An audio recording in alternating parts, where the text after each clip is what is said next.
We're getting nutty all over again.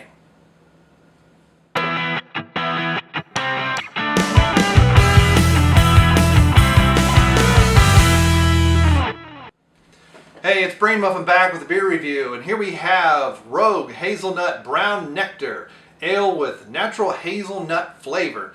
Now, it doesn't say that they roasted in there or anything. Dark brown in color. I'm reading the bottle. I'm reading the can already. Not supposed to do that. Now, here's one thing about the cans that you don't get so much with the bottles is when I've had them out ready to get warmed up to the right temperature, they sweat quite a bit. So I'm expecting a nice dark brown ale with some nut characteristics. Now, whether or not we'll get some nut from the roasted malt as well, that remains to be seen. This is a beer I've not had. I've not had a Rogue in many years. I don't know if I've ever reviewed a Rogue, actually. Ooh, smells good. So this one apparently was bottled or canned sometime in February, so I'm hoping it's not too old. I have had it a few weeks once I bought it at Jungle Jim, so we'll see. I can smell that nut flavor.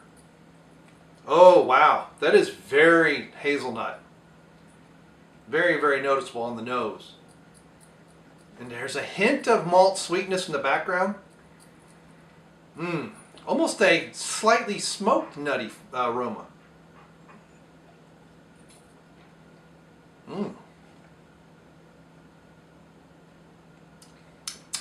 That's good. We did forget to look at the color, so it's a nice deep goldeny brown, so it's not really, really dark, but wow.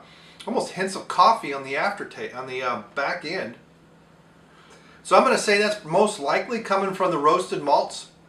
So when they roast the malt and bake them, really, usually at 200-300 degrees, depending on how much caramelization, if there's any. You do the malted grain, you're going to get some caramelization. When you do unmalted grain, like they do say for roasted barley, it's another way to get that nutty flavor in without imparting some sweetness. So, because you can get a deep caramel malt, say a 60 or an 80 Loveman, it's going to be a darker malt, darker roast. It's going to be darker in color, and it will provide some sweetness. But the hazelnut's very noticeable on the nose. It's noticeable, and then there's like hints of coffee, which tell me that they're most likely using some good roasted malt that's not been, there's no bitterness. It's very smooth. It's very stereotypical of a nut ale or a nut brown ale. I'm not sure what they're using for hazelnuts. I don't know if they're, maybe put it in secondary, if they're doing hazelnut extract. Many times for these kind of beers, sometimes the actual nut, if you let the beer sit on it, can pull out some tannins and some really bitter aftertaste that you don't want. So it's not odd to use extracts to get the right flavor amount. The other thing you won't necessarily know is how much you're going to pull out with your alcohol content. So this is 5.6%, 33 IBUs. It's not bitter. It's very smooth. It's a little on the sweet side. And nectar is the right way to describe this, because it's almost like a syrupy sweet. It's not sickening sweet, but it's almost like a syrupy feel to it, almost like you're drinking a nectar with that nut flavor in there and aroma. Very nice. This is a good beer that has good flavor that you could have with nearly any meal. You could do this is like a summertime beer that's not so light. It's not really heavy. The flavor isn't really heavy. It's not very strong. So you could use, your stereotypical barbecue chicken, either breasts or with the bone in, doesn't matter. Get a nice barbecue sauce going, especially if it's sweet with a little bit of heat with it. A dry rub would work. You could do roasts. You could do brisket. You could definitely do London broil. You could also just do your burgers and mets and stuff like that. This would go well with it. Now, if you had this, it'd probably be better to have it out of a can or something. You don't want too much light getting to this because it'll warm up too quickly. But very nice. So, for style, this is around a 3.5 for me. But that aroma, it just gives it a little bit more kick. So I'm going for about a 3 3/4. So I don't know if any of my friends have had this. Should have done it 34. So my friends are rating it on average about 369, and on average 140,000 ratings on Untapped, and you're looking at a 3.82. So I'm right in there with them.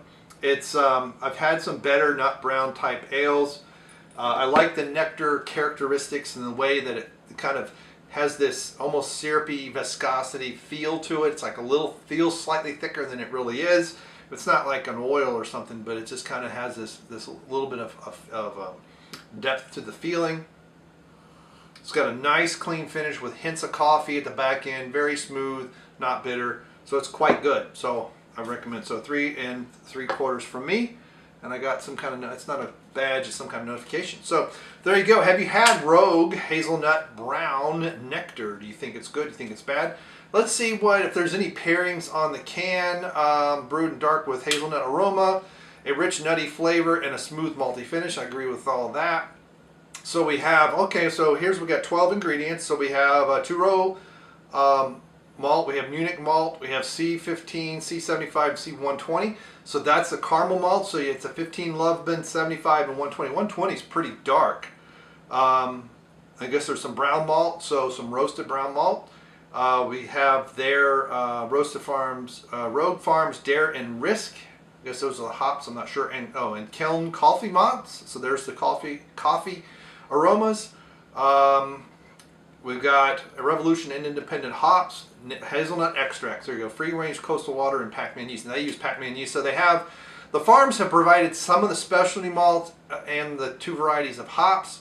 And they're using a variety of caramel, which is what I figured they were doing to kind of get that layered look. And at some point I need to do some videos, homebrew videos, on what these malts look like so people actually know. I do get, especially people that know me, they're like, what in the world is this malt? My brother all the time, what's the chocolate malt? What's this?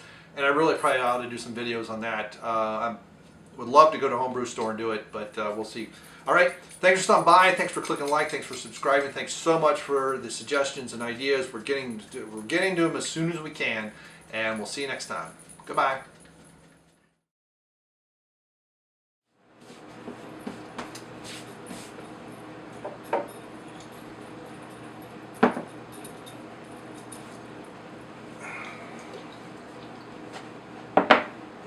All right, how's that look? Where's my phone?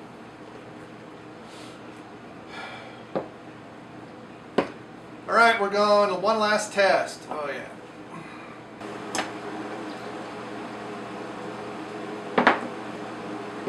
All right, let's see how we got this lined up now.